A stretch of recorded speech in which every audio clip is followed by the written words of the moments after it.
Good day everyone, this is Jolie Sibaha and welcome to our open house exhibit. And for today, we will be tackling about Cold War and we will be discussing just the four major events that took place during this time. So the four major events would be the containment of Russia, the second one would be the arms race, the third one would be the space exploration, and then the last one would be the fall of Berlin Wall. So, before I proceed to my topic, which is containment of Russia, let me just give you a little summary about Cold War. So, what was the Cold War? Well, the Cold War lasted from 1947 to 1991, during which the US and the Soviet Union competed for global influence. So, Cold War, it took place for about 44 years, and this is a fight between the US and the Soviet Union. They are competing for global influence because they wanted to have a strong power in the entire world. So they wanted nga kanang naay more development and more innovation sa ilahang country. So it was called Cold War because it was a war over ideas and ideology. Ideas sa US, they do have the idea of capitalism, which means it is more on the privately owned sector, while the Soviet Union, they believe in the idea of communism, which is more on creating a Commonwealth bond central ideology. So, there are three main points that took place during the Cold War. The first one would be the threat of nuclear war. So why is there a threat to nuclear war? It's because if kanang maghimo og kanang nuclear weapon ang isa ka country, ang isa na pud ka country maghimo na pod og mas stronger nga nuclear weapon. And because of that, if naay competition between making a nuclear weapon, then there comes a war kay kanang magsige man sila pataasay or pa-developay o kanang nuclear weapon. So kung kinsa tong mas kusog, ang isa ka country na po, mohimo na po siya mas kusog nga nuclear weapon para mapili tong isa ka country. Then the second one would be the competition over the alliance or loyalty of newly independent nations. Kailangan man jud nga naatay alliance because to make our country more powerful, dapat jud nga makipag-alliance ta sa countries nga maka-provide og kanang power pod nato. So, if kanang wala tay ka-alliance nga country, then we would be less powerful and dili ta maka-compete into a more powerful nations.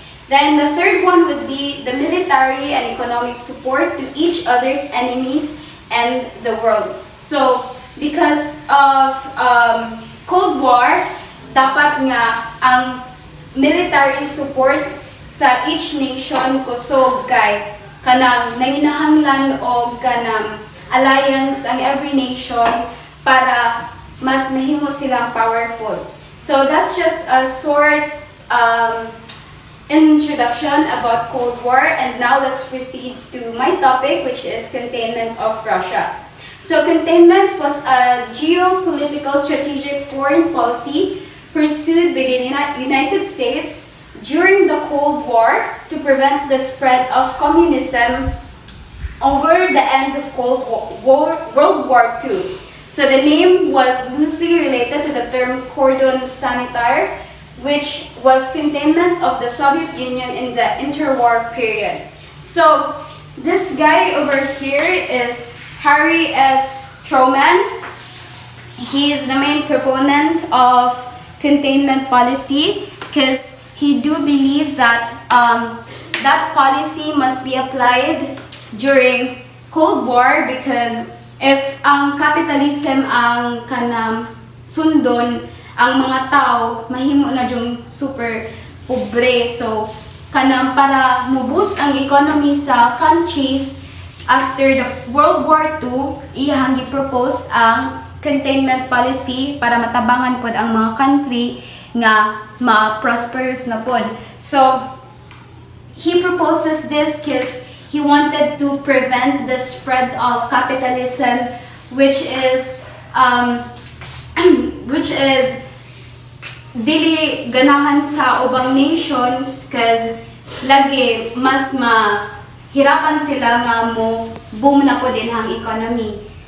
Then let's try to look at this illustration. So let's just say nga mao ni ang US and then mao ni ang Soviet Union nga countries, and then this guy right here is a proponent of containment policy. So he wanted to have this policy para ang idea of communism dili ma-apply sa entire world, entire nations, because mapobre ang mga tao if mauna siya sundon. So he really wanted to push through this idea para ang mga tao makabangon na pod sa nahitabong World War II, which means daghan og oppression, and if dili ni siya masunod, then loy ang mga tao. So that's it for my topic.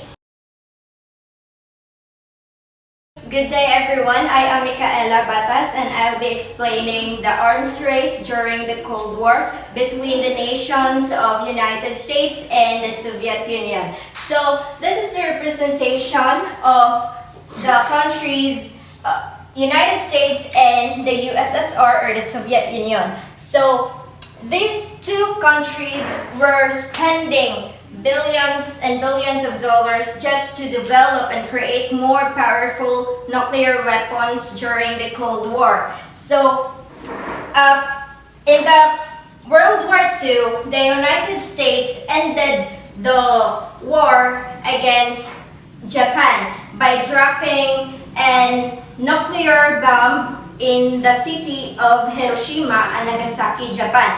So this is the representation or picture in the nuclear bombing of US in the city of Hiroshima and Nagasaki, Japan during the World War II. So this greatly affects Japan because it kills tens of thousands of people, and it have a lot of wounded people. So after that, the Soviet Union was intimidated and got angry because they think that the United States had surpassed their technology. So because of that, the Soviet Union was able to develop their first nuclear weapon, which is the atomic bomb. So this is the representation of the atomic bomb. This is much more powerful than the United States' first nuclear weapon, which is the nuclear bomb. So they tested this on August 29, 1949, and the whole world was shocked because they didn't know that the Soviet Union was that far in developing their nuclear weapon. So because of that, the United States has developed their second nuclear weapon, which is extremely powerful than the first developed one, which is named hydrogen bomb. So this is made in the 1952. This is the representation of the hydrogen bomb. As you can see, it is much larger than the atomic bomb of the Soviet Union, and it is much more powerful than the first developed, which is the nuclear bomb. And then the Soviet Union was also developing their hydrogen bomb. The Soviet Union was able to develop their char bomba. So this is the representation of the char bomba. So as you can see, it is much larger than the two nuclear weapons. So after that, in 1950s, the two countries was competing their nuclear weapons. So in the 1950s, there is development of ICBMs or the intercontinental ballistic missiles.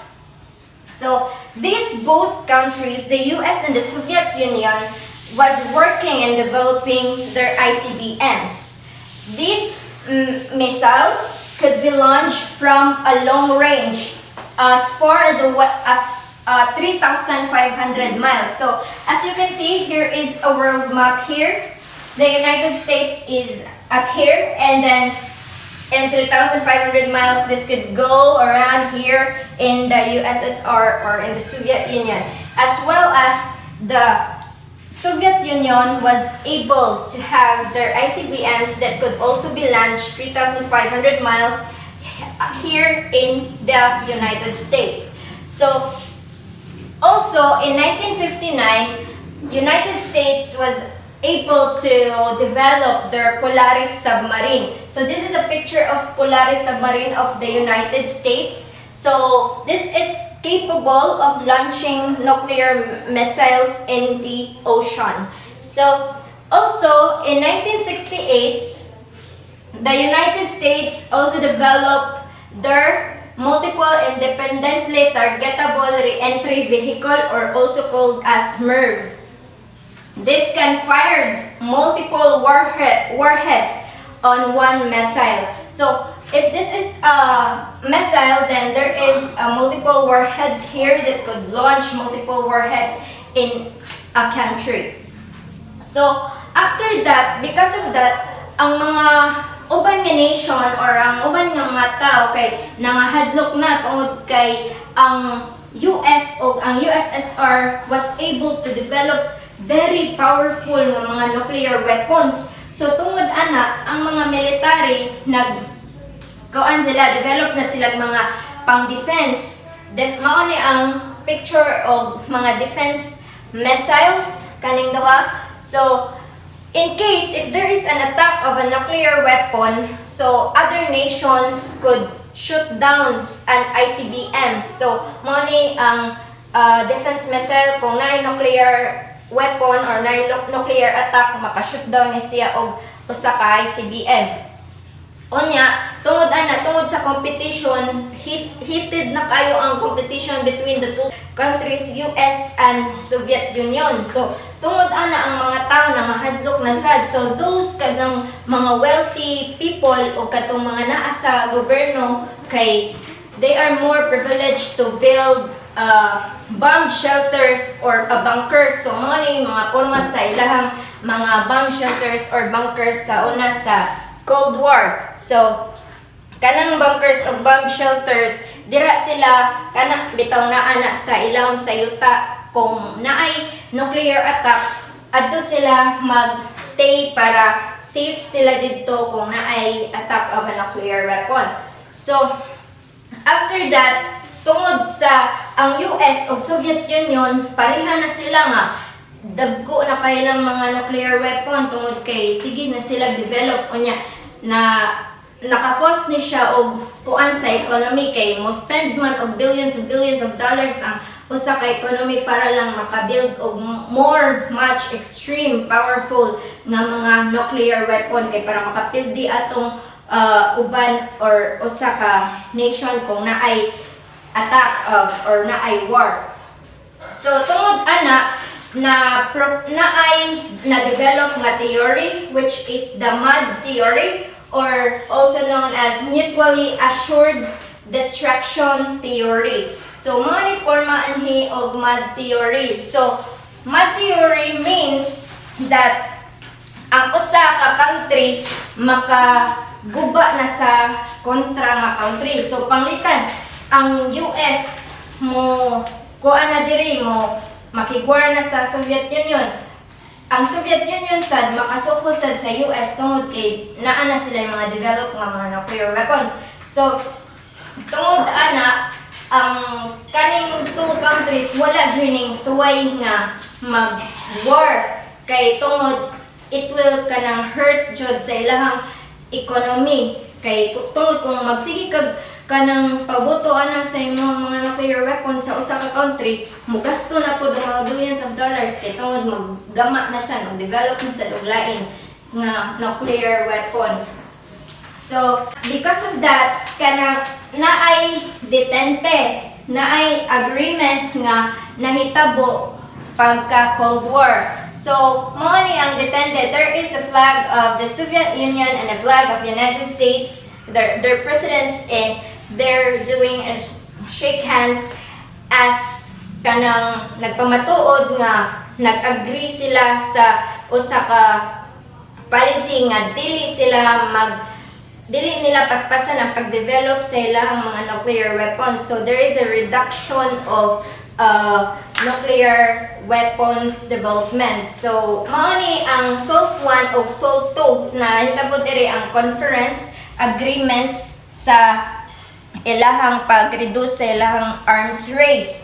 So SALT 1 or SALT 2 also means kanang strategic arms limitation talks. So the end of the arms race is because there is a collapse in the Soviet Union. So that's all with the arms race during the Cold War. Thank you so much.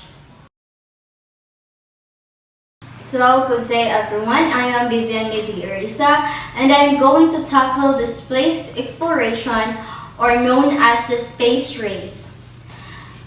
The space exploration is a competition between the two countries, the democratic capitalist United States and the communist Soviet Union, on the year 1955 to 1975. So, ang both sides kay ga-compete ug kinsa ang naay best technology para moadto og space ug kinsay makauna. It is a competition between the countries to develop aerospace capabilities, including artificial satellites, unmanned space probes, and human spaceflight.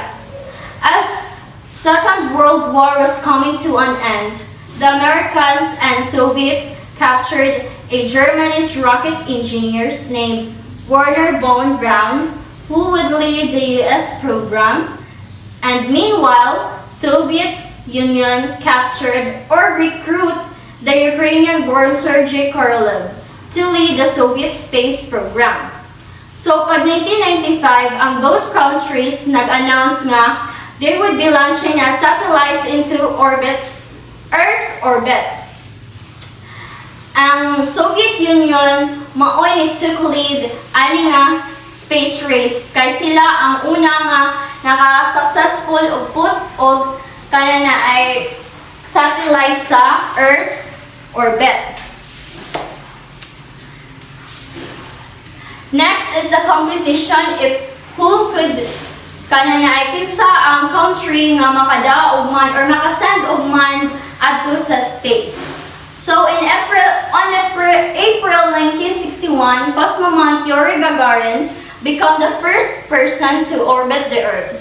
Gagarin became a hero in the Soviet Union and celebrity worldwide. After weeks later, Alan Shepard became the first American in space. So, ani nga space race ang una nga nakaadto sa kanang space ang ningdaog kay ang taga-Soviet Union na sad. And ang weeks later, or months later, ang American ning sunod. So, on May 25, 1961, President John Kennedy made a bold claim to Congress that America would be the first to land a man on the moon.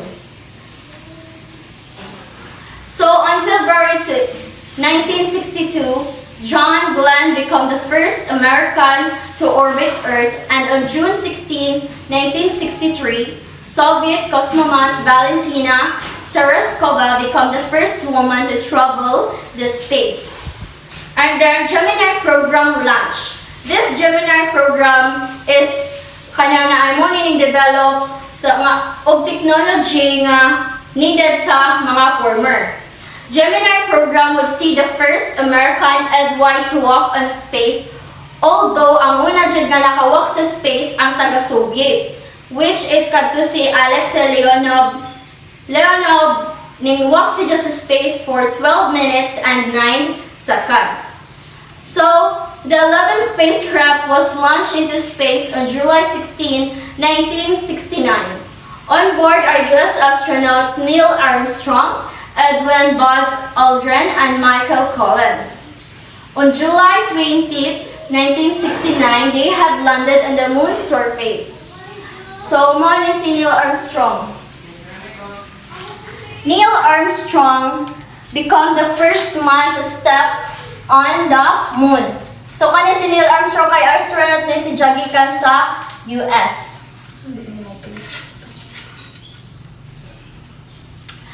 And next kay, by 70s, ang US-Soviet relations improved in 1975. A joint program between the two powers called the Apollo-Soyuz mission would send the three US astronauts aboard an Apollo spacecraft and dock in orbit with the Soviet Soyuz vehicle.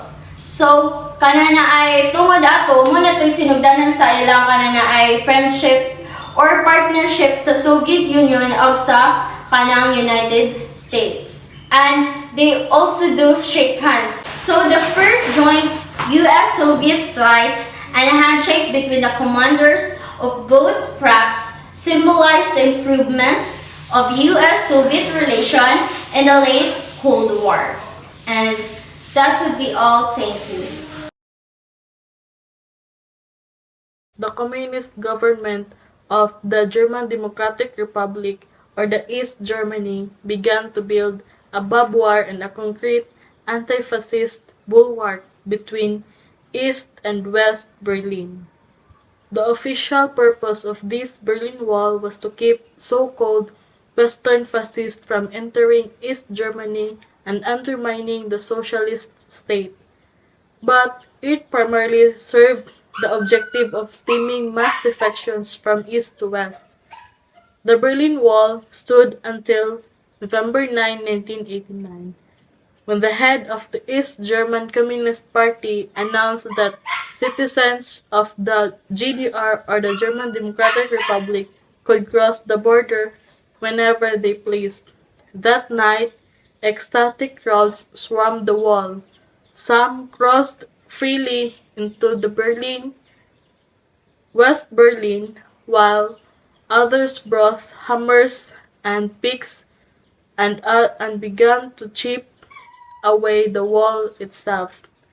To this day, the Berlin Wall remains one of the most important, powerful, enduring symbols of the Cold War.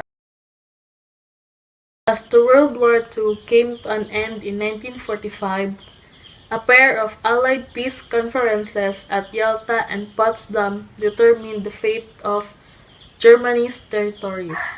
They split the defeated nation into 4 Allied occupation zones. The eastern part of the country went to Soviet Union, while the western part of the country went to United States, Great Britain, and France. Even though the Berlin was located entirely within the Soviet part of the country, the Yalta and Potsdam agreements split the city into similar sectors. The Soviet took the eastern half, while the other allies took the western. This four-way occupation of Berlin began in June 1945. The existence of West Berlin, a conspicuously capitalist city deep within communist East Germany, stuck like a bone in the Soviet throat, as Soviet leader Nikita Khrushchev put it. The Russians began maneuvering to drive the United States, Britain, and France out of the city for good. In 1948, a Soviet blockade of West Berlin aimed to starve the Western allies of the city. Instead of retreating, however, the United States of its allies supplied their sectors of the city from the air. This effort, known as the Berlin Airlift, lasted for more than a year and delivered more than 2.3 million tons of food, fuel, and other goods to West Berlin. The Soviets called off the blockade in 1949. After a decade of relative calm, tensions flared again in 1958. For the next 3 years, the Soviets, emboldened by the successful launch of the Sputnik satellite the year before during the space race and embarrassed by the seemingly endless flow of refugees from the east to west, nearly 3 million since the end of the blockade, many of them young skilled workers such as doctors, teachers, and engineers, blustered and made threats, while the Allies resisted. Summits, conferences, and other negotiations came and went without resolution. Meanwhile, the flood of refugees continued. In June 1961, some 19,000 people left the GDR through Berlin. The following month, 30,000 fled in the first 11 days of August. 16,000 East Germans crossed the borders into West Berlin, and on August 12, some 2,400 followed, the largest numbers of defectors ever to leave East Germany in a single day. That night, Premier Khrushchev gave the East German government permission to stop the flow of immigrants by closing its border for good. In just 2 weeks, the East German army, police force, and the volunteer construction workers had completed a makeshift barbed wire and concrete block wall, the Berlin Wall, that divided one side of the city from the other. Before the wall was built, Berliners on both sides of the city could move around fairly freely. They crossed the east to west border to work, to shop, to go to the theater, and to movies.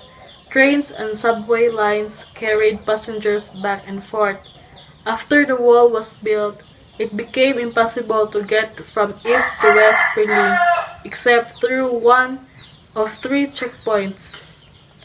At each of the checkpoints, East German soldiers screened diplomats and other officials before they were allowed to enter or to leave. The construction of the Berlin Wall did stop the flood of refugees from east to west, and it did diffuse the crisis over Berlin. Almost 2 years after the Berlin Wall was erected, John F. Kennedy delivered one of the most famous addresses of his presidency to a crowd of more than 120,000 gathered outside West Berlin's City Hall, just a step from the Brandenburg Gate. Kennedy's speech have been largely remembered, one of particular phrase, "I am a Berliner." In all, at least 171 people were killed trying to get over, under or around the Berlin Wall. Escape from the East Germany was not impossible. However, from 1961 until the wall came down in 1989, more than 5,000 East Germans managed to cross the border by jumping out of windows adjacent to the wall, climbing over the barbed wire, flying in hot air balloons, crawling through the sewers, and driving through unfortified parts of the wall at high speeds. On November 9, 1989, as the Cold War began to thaw across Eastern Europe, the spokesman for East Berlin's Communist Party announced a change in his city's relations with the West. Starting at the midnight that day, he said, citizens of the GDR were free to cross the country's border. East and West Berliners flocked to the wall, drinking beer and champagne and chanting. At midnight, they flooded through the checkpoints. More than 2 million people from East Berlin visited to West Berlin that weekend to participate in celebration that was, one journalist wrote, the greatest street party in the history of the world. People used hammers and picks to knock away chunks of the wall. they became known as woodpickers, while cranes and bulldozers pulled down section after section. Soon, the wall was gone and Berlin was united for first time since 1945. Only today, one Berliner spray painted on a piece of the wall. It is war really over. The reunification of East and West Germany was made official on October 3, 1990, almost 1 year after the fall of the Berlin Wall.